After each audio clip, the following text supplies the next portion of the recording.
No. Okay. So because of the recording, I'm just going to welcome everybody.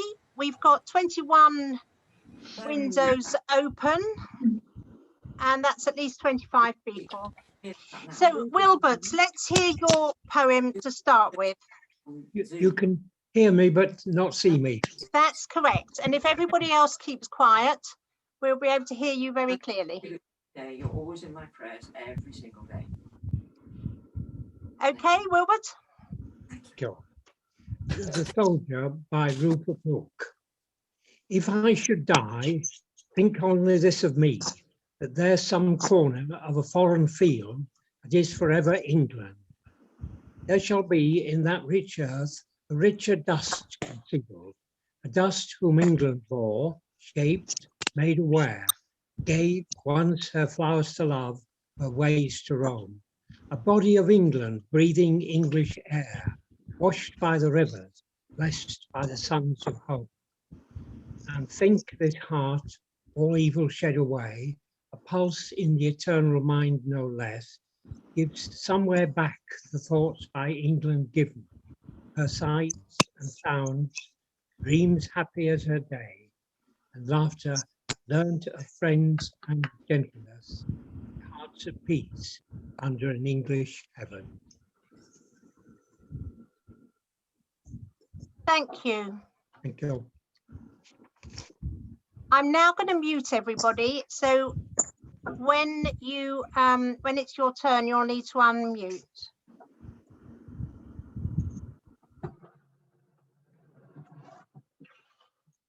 Okay, Jen's just joining me. So I wrote Wilbert's down first. Now, who was the next one on his blindness? That's Jenny.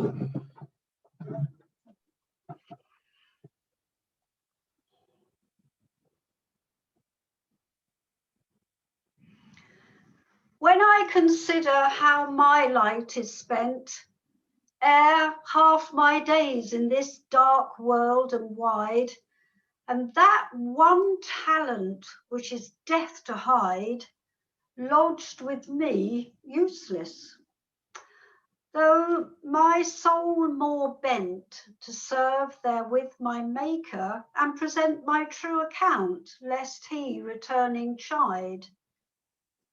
Doth God exact day labour light denied? I fondly ask. But patience to prevent that murmur soon replies. God doth not need either man's work or his own gifts. Who best bear his mild yoke, they serve him best. His state is kingly. Thousands at his bidding speed, and post all land and ocean without rest. They also serve, who only stand and wait. Thank you. Jenny, who was that by? John Milton. Oh, yes. He became one of my favourites when I was doing my A-level along with Sampson's Agonistes.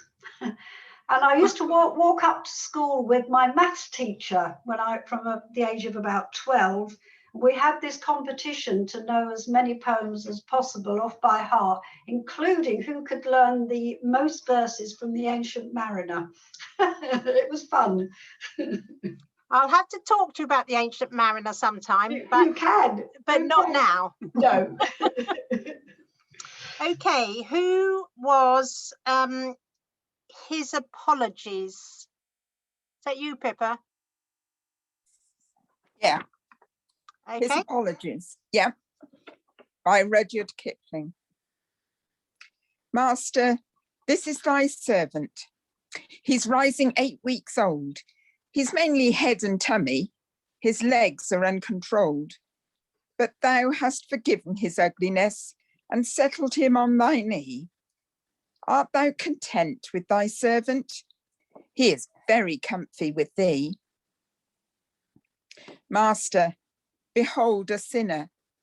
He hath committed a wrong.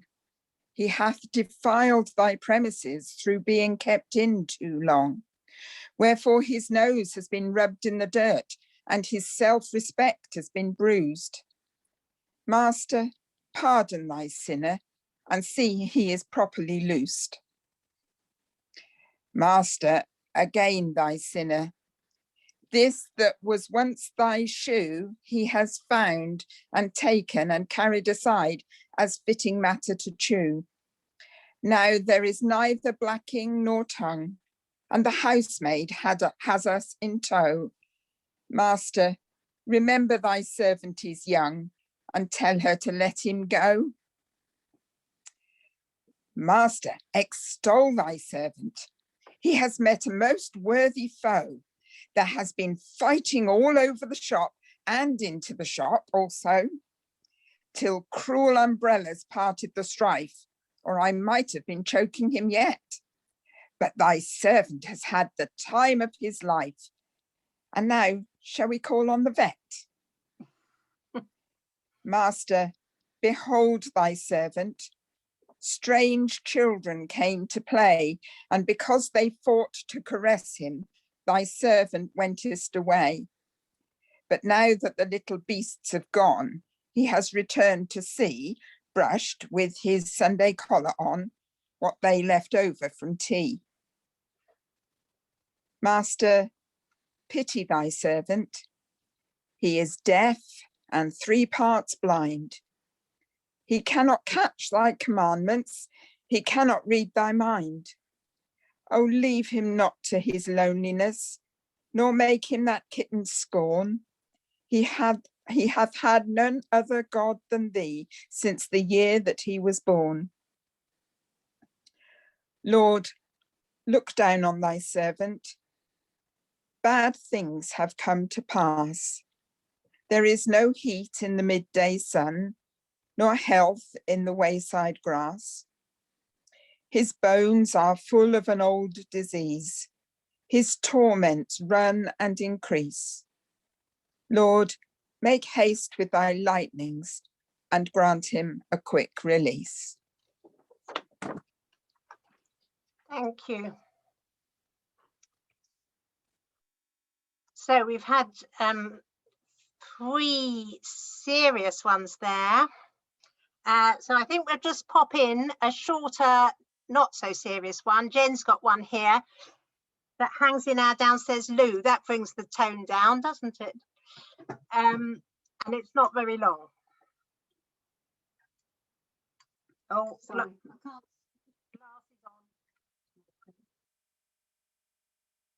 Said the robin to the sparrow, I really would like to know why these anxious human beings rush about and worry so. Said the sparrow to the robin, I think that it must be they have no heavenly Father, such as cares for you and me. Actually, that was serious too. It makes a very good point. Okay, thank you, Jen. Now, who had one that starts love? Was that you, Rosemary? It's another serious one, I'm afraid. No, it's my serious is fine. It's my favourite of all poems, and it's by George Herbert. Love bade me welcome, yet my soul drew back, guilty of dust and sin. But quick-eyed love, observing me grow slack from my first entrance in, drew nearer to me, sweetly questioning if I lack anything. A guest, I answered, worthy to be here. You shall be he, said love. I, the unkind, ungrateful, oh, my dear, I cannot look on thee. Love took my hand, and smiling did reply, who made the eyes but I? Truth, Lord, but I have marred them. Let my shame go where it doth deserve. And know you not, said love, who bore the blame? My dear, then I will serve. You shall sit down, said love, and taste my meat. So I did sit and eat. Thank you.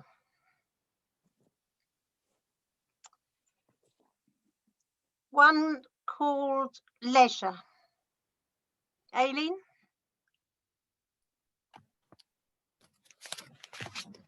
Leisure by William Henry Davis. What is this life, if full of care? We have no time to stand and stare, no time to stand beneath the boughs and stare as long as sheep or cows. No time to see when woods we pass, where squirrels hide their nuts in grass. No time to see in broad daylight, streams full of stars like skies at night. No time to turn at beauty's glance and watch her feet, how they can dance. No time to wait till her mouth can enrich that smile her eyes began. A poor life this, if full of care. We have no time to stand and stare. Thank you. When my mum died, she'd got that bookmarked in a book. Okay, let's go to Barry and his Yorkshire monologue, which I think might set a different tone. You'll need to unmute.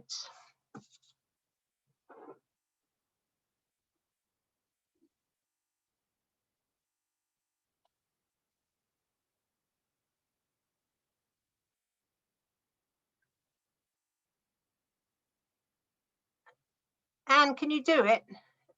Just trying. Is that right? Are we there? Yes, we can hear you. Rosemary. Right. What's the title of your monologue, Barry? It's Jonah and the Whale.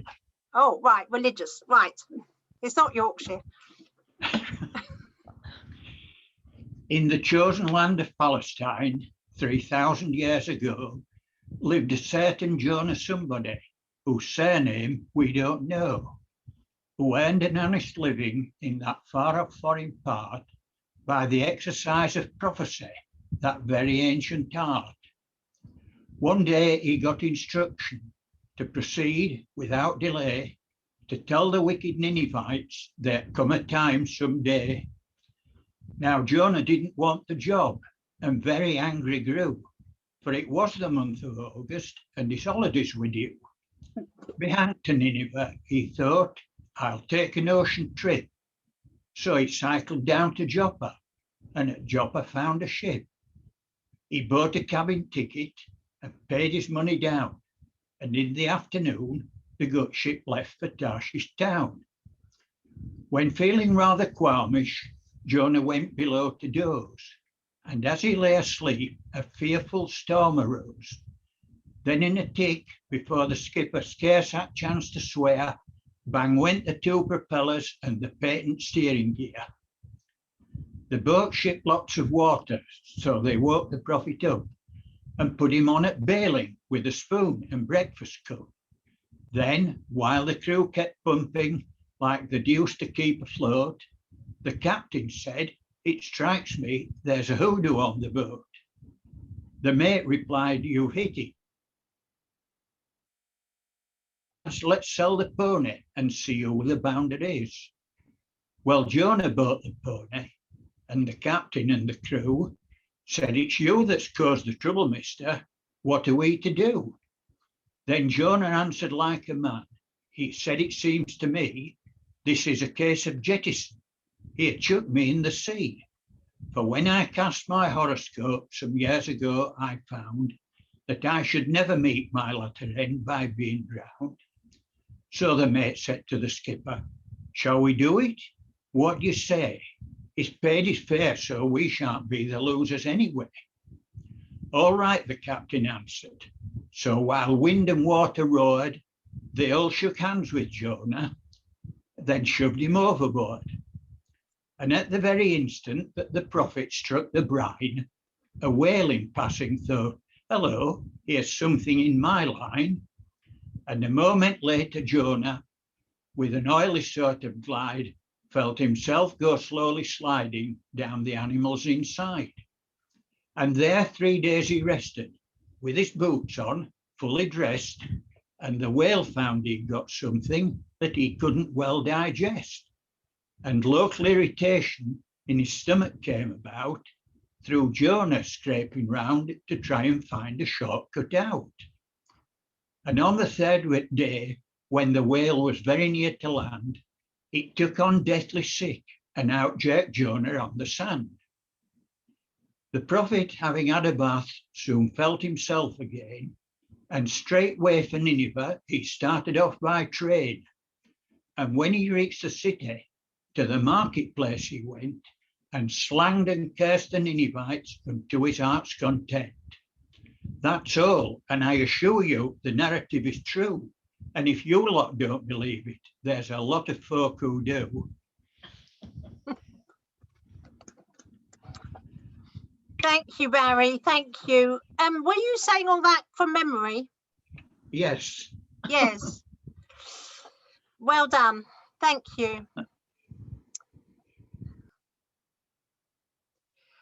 Okay. I've written down cargoes. Was that you, Judith? No. Who was it? Who said cargoes? Oh, Hazel.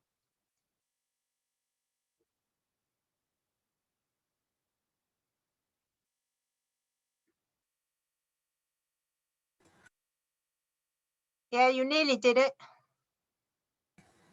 There you are. This popped into my head when I was thinking about poems. I think it was from primary school. It's Cargoes by John Masefield, and it actually starts in Nineveh. No. Queen Kareem of Nineveh from distant Ophir, rowing home to haven in sunny Palestine with a cargo of ivory and apes and peacocks, sandalwood, cedarwood, and sweet white wine. Stately Spanish galleon coming from the isthmus, dipping through the tropics by the palm green shores with a cargo of diamonds, emeralds, amethysts, topazes, and cinnamon, and gold moidores. Dirty British coaster with a salt-caked smokestack, butting through the channel in the Mad March days with a cargo of tine coal, road rails, pig lead, firewood, ironware, and cheap tin trays.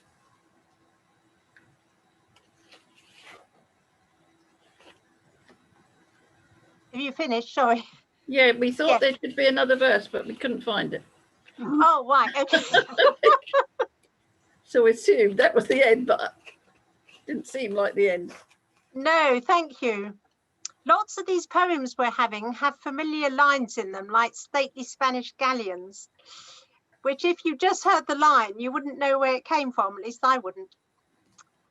Okay, brilliant. Thank you. Does David want to do his while we've got you on? Shall I do that? Yeah, it's Hazel's bit that we're writing all down. Do you want me to have a go at the old John's Last Prayer? The reason, Speak up, because I don't think I hear you. the reason I chose it, a poem of my own right, is because in Constantine, when you heard these were on, he suggested that if we were going on, I should read one of my own, and I said I would.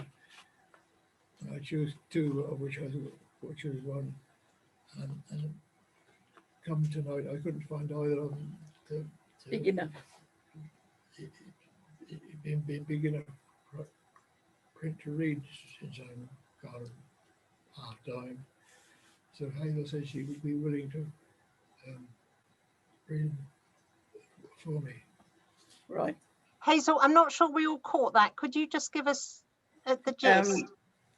It's the poem that David wrote, and Glyn thought he should read some of his own poetry, but we couldn't find a big enough version for David to read it. I see. So I'll have a go. It's meant to be in really broad Norfolk. Yeah, I was called along to Sheringham Church one Saturday. I can't hear you very well. One Saturday, church warden from Sheringham, St. Peter's Church, Sheringham, called me up and said, "Dave, could you read one? If you're doing anything, how are you doing anything Sunday afternoon?" And I said, "No." Well, she said, "Could you come here and read one of your poems?" She says, "It's a patroller festival, and we've decided to home in on the creation." she says, and I've chosen 4 of your poems that I'd like read, and 3 of them can be read by somebody here, but the 4th one needs a Norfolk accent. And she said, nobody in the congregation can speak broad Norfolk, so will you do it? And I thought that was a terrible injunction, really, on Sheringham Church, that nobody there was Norfolk enough to read a poem in the Norfolk dialect. So I went along and read my poem, and again £21 in the payment for the book that was published in. So I was quite pleased with that. But so I'll have a go. Yeah, it's called Old John's Last Prayer. I heard what the doctor said, Lord, though he didn't think I could hear. And I know from the look in his eye, Lord, that my time is drawing near. No, I aren't afraid of dying, but hear me, please, I pray. Let me smell bacon frying at the start of another day. Let me see just one more sunrise and one more sunset's glow, and hear a mavis singing once more afore I go. Especially that last one, Lord, of course, please don't get me wrong. However sweet the angels sing, I shall miss the thrush's song.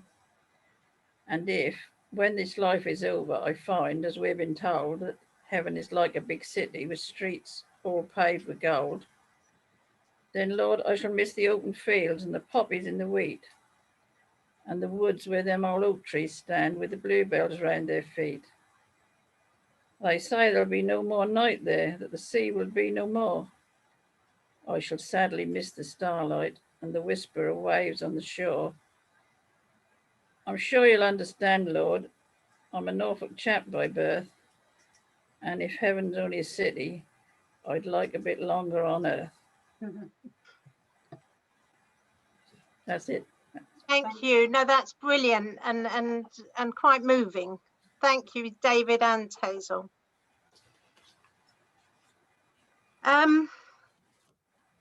Judith, was yours about hedgehogs? Let's go on to the hedgehogs, because that seems to follow somehow. Judith. This is by Pam Ayres. It's not my favourite poem, it's just I found it today when I was doing a bit of tidying up and I couldn't resist it. It's called In Defence of Hedgehogs. I'm very fond of hedgehogs, which makes me want to say that I'm struck with wonder how there's any left today.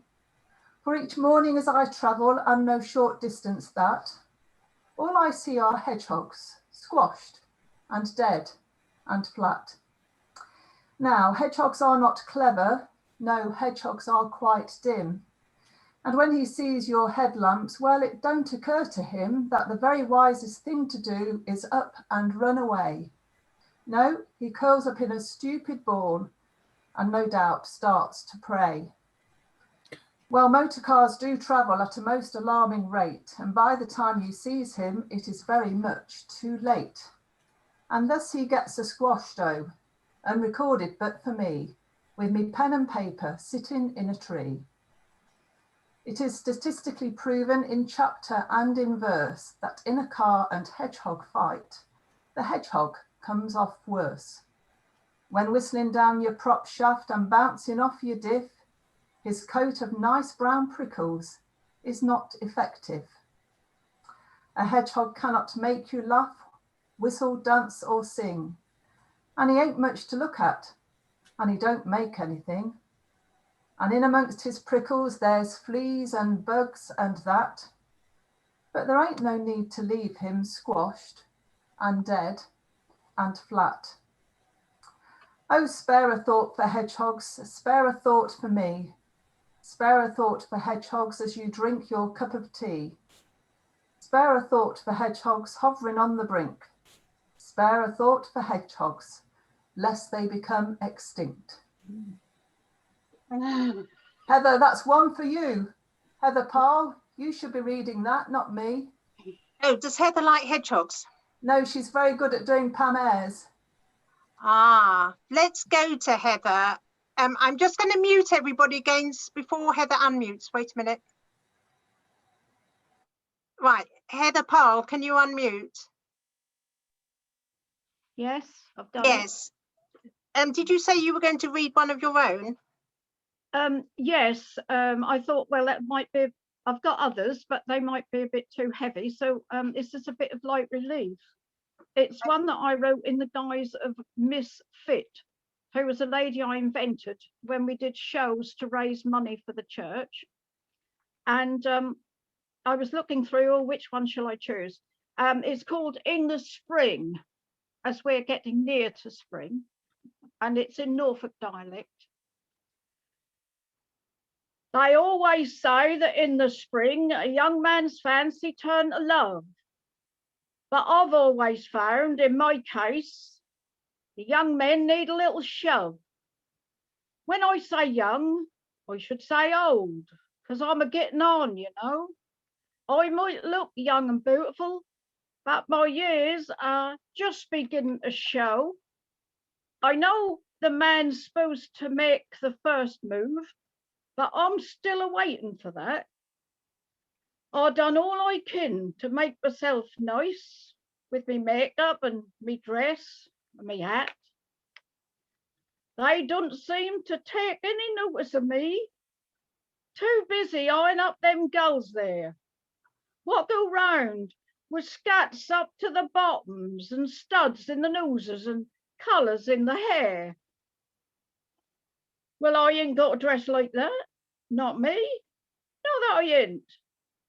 If that's what you had to do to get yourself noticed by blokes today, wearing little old scuts and great old high shoes. And another thing I noticed and all, they have jumpers cut off up to here. They don't wear no vest, nor coats neither. And they got studs poked in places and the midriff all bare. I don't know what the world's a coming to when mothers walk around like that. That ain't decent to parade your body in public, showing all your skin and your flesh and your fat. Well, I reckon I'll stick to how I am. I ain't a taking my vest off for no one. Them girls will have rheumatics when they're as old as me. They don't think about that when they're young. Us lot, we keep hale and hearty, though we're most honours the wrong side of 50. That good Norfolk air have sinners all right, and most honours are still sprightly and nifty. So do you keep your vests on together. You keep wrapped up against the damp and the cold. I don't hold at all this showing your flesh off. You have to take care of yourself when you're old. I don't really care if I don't get a man. I get on all right. I can cope. I had to wait till leap year come round again. And I'll find one, propose, and elope. Oh, that's right nice to see you all here together to celebrate Norfolk. What's best? Oh, I've got to be going now, I've said enough. So enjoy the spring and don't forget, wear your vest.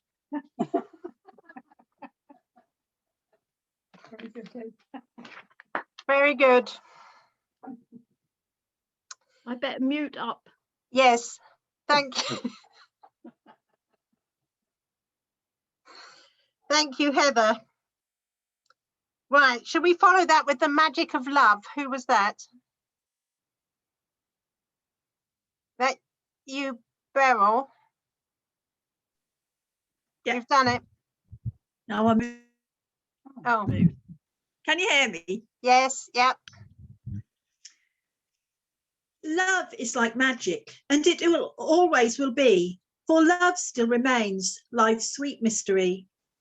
Love works in ways that are wondrous and strange, and there's nothing in life that love cannot change.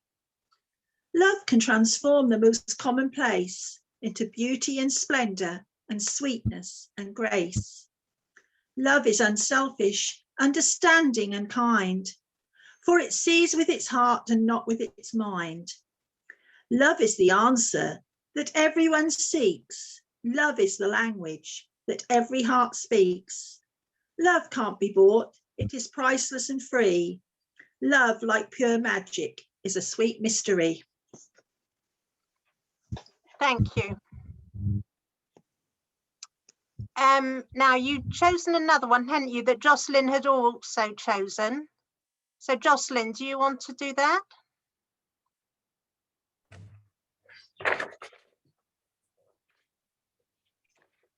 Okay. Betty's Prayer. There lived within a country town a dear old dame named Betty Brown. Her cottage that wasn't very big, but there she kept her cow and pig. On Sunday she would haste away to hear the pastor preach and pray. In him her faith was firm and strong. Her pastor, he couldn't do nothing wrong. When she was taken ill one day, she sent for him to read and pray.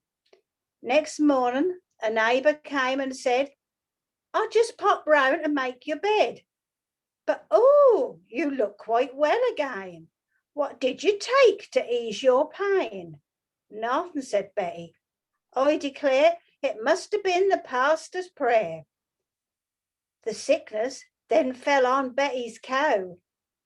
"It's queer," she said, "but anyhow, I'll fetch the pastor, that I will, and tell him that my poor cow is ill."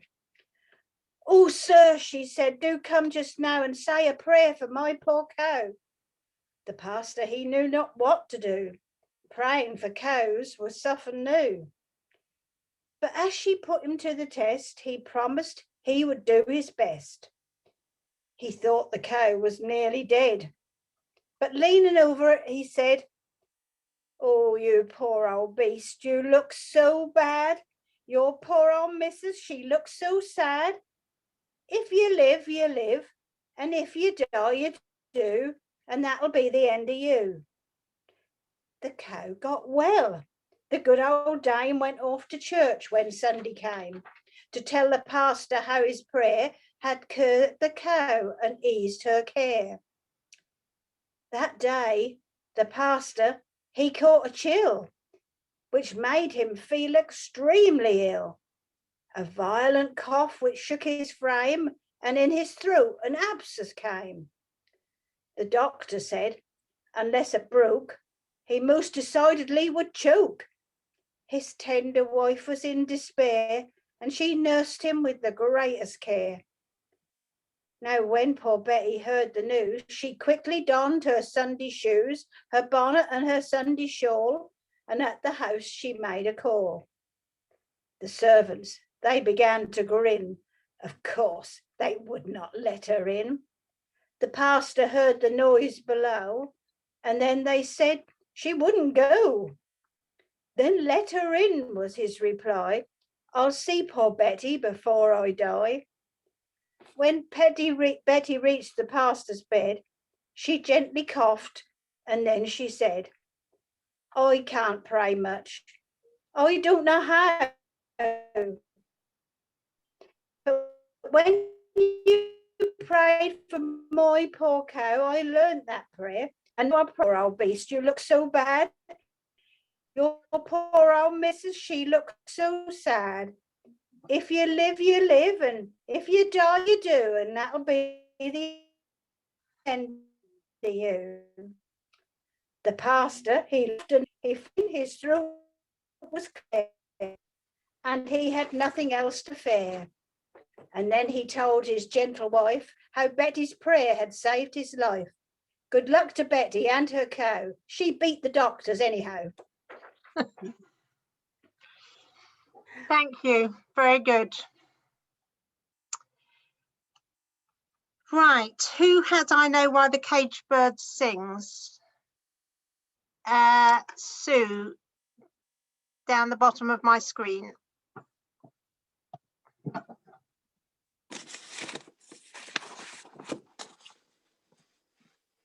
The free bird leaps on the back of the wind and floats downstream till the current ends, and dips his wings in the orange sun rays and dares to claim the sky.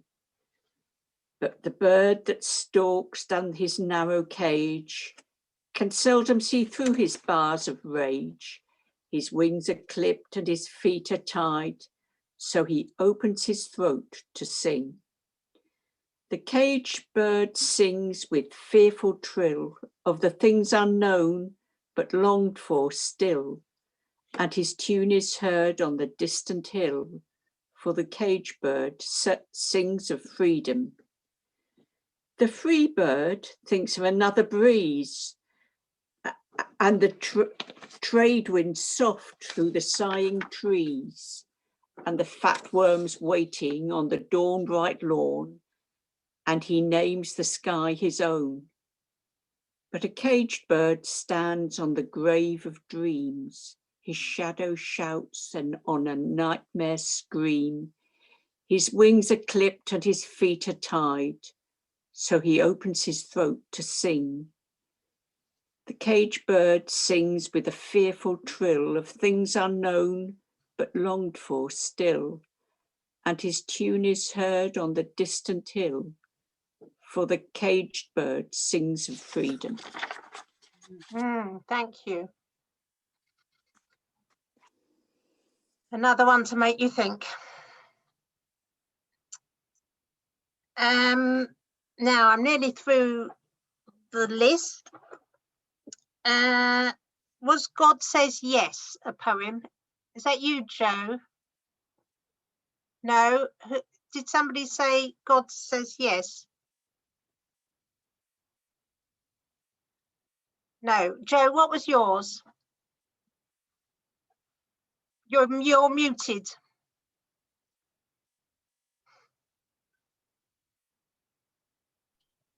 Yes, you've done it.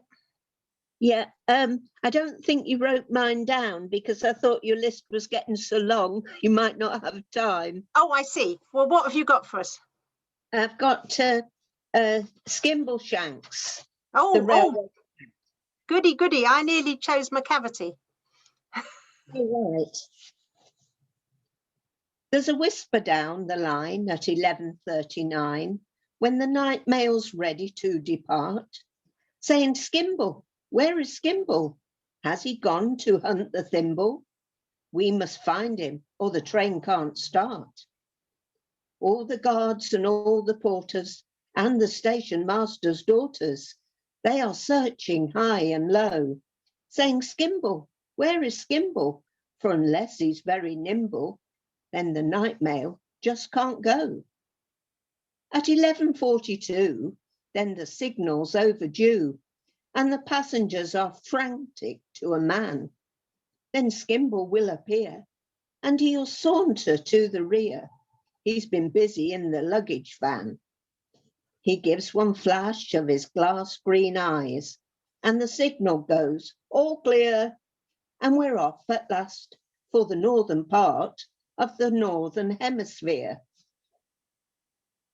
You may say that by and large, it is Skimble who's in charge of the sleeping car express, from the driver and guards to the bagmen playing cards. He will supervise them all, more or less. Down the corridor he paces and examines all the faces of the travellers in the first and in the third. He establishes control by a regular patrol, and he'd know at once if anything occurred. He will watch you without winking, and he sees what you are thinking, and it's certain he doesn't approve of hilarity and riot, so the folk are very quiet when Skimble is about and on the move. You can play no pranks with the Skimbleshanks. He's a cat that cannot be ignored. So nothing goes wrong on the Northern Mail when Skimbleshanks is abroad. That's just half of it, Jackie. Do you want me to read the other? Well, as you stopped, I just thought this is so much again. Yes. Well, no, let's leave it there. But I did enjoy listening to you saying it. Honest. Wait for part 2 next time. Very good. Right, I've got now, there's one here, let no one steal something. Sandra, is that you? Yeah. Yeah, it's let no one steal your dreams. Oh yes, sorry, I didn't write down the dreams. That's okay. It's a poem that I used to read to my class on their last day before they would leave to go to high school. Let no one steal your dreams. Let no one tear apart the burning of ambition that fires the drive inside your heart. Let no one steal your dreams. Let no one tell you that you can't. Let no one hold you back. Let no one tell you that you won't. Set your sights and keep them fixed. Set your sights on high. Let no one steal your dreams. Your only limit is the sky. Let no one steal your dreams. Follow your heart, follow your soul, for only when you follow them will you feel truly whole. Set your sights and keep them fixed. Set your sights on high. Let no one steal your dreams. Your only limit is the sky. Thank you. I wonder what effect that had on your class. Classes. Now I've still got mine to do, but has anybody who's not done one still got one? No? Right, well, I'll share mine. I was torn. I thought, well, I could say Jim by Hilaire Belloc, which my mother was taught by her aunt, and my mother used to say to her children, so that I know it so well, I could do it underwater. No, that doesn't make sense. I could do it. I can do it without thinking. But then I thought it's about a little boy being eaten by a lion, so I thought maybe that wasn't suitable. So instead of that, I'm going to read a poem I discovered recently, or in recent years, I should say, and which I've learned and that I like performing at different events, but I had to revise it for this evening. It's called Just in Case, and you may have heard it before because it's amusing and people like to say it. It's about a lady going away and doing her packing. I'm going to the sea for the weekend. In a couple of days, I'll be back. So I'll just take my little brown suit and a blouse and a beret and carry my Mac. But what if the house is a cold one? The house where I'm going to stay. No fires after April, no hot drinks at night. The windows wide open all day. I'd best take two cardies, my long tartan scarf for my head, and my chaste new pyjamas in case they decide to bring me breakfast in bed. And what about church on the Sunday? I could wear my little brown suit, but if it were sunny, it would be a chance to wear my straw hat with the fruit. I can't wear my little brown suit, though, not with the straw with the fruit. So I'll just take a silk dress to go with the straw and a silk scarf to go with the suit. I'll just take my jeans and that jumper in case we go out in a car, and my Guernsey in case we go out in a boat. And do you know where my swimming things are? Do you think I should take that black velvet in case they booked seats for a play? And is it still usual to take your own towel when you go somewhere to stay? I had thought of just taking my slippers, but they are disgustingly old. So I'll just take my best shoes and sandals and boots for the church and the heat and the cold. I daren't go without my umbrella in case I'm dressed up and it rains, and I'm bound to need socks and my wellies for walking down long muddy lanes. I'd rather not take my dressing gown. It's such a business to pack. But suppose they have breakfast before they get dressed. I'd have to have mine in my Mac. I'm going to the sea for the weekend. In a couple of days, I'll be back. So I'll just take my little brown suit and a blouse, 2 cardies, my long tartan scarf, my chaste new pyjamas, my straw hat with the fruit, my silk dress, my silk scarf, my jeans, that jumper, my Guernsey, my swimming things, my black velvet, my towel, my slippers, no one need see them, my sandals, my boots, my umbrella, my socks, my wellies, my dressing gown, no, not my dress, oh yes, all right, my dressing gown, and a beret, and carry my Mac. That's by somebody called Charlotte Mitchell. Right, that's taken us to 5 to 8. How brilliant.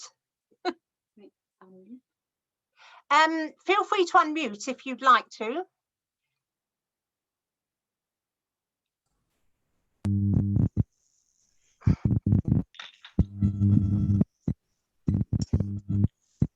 I might stop the recording.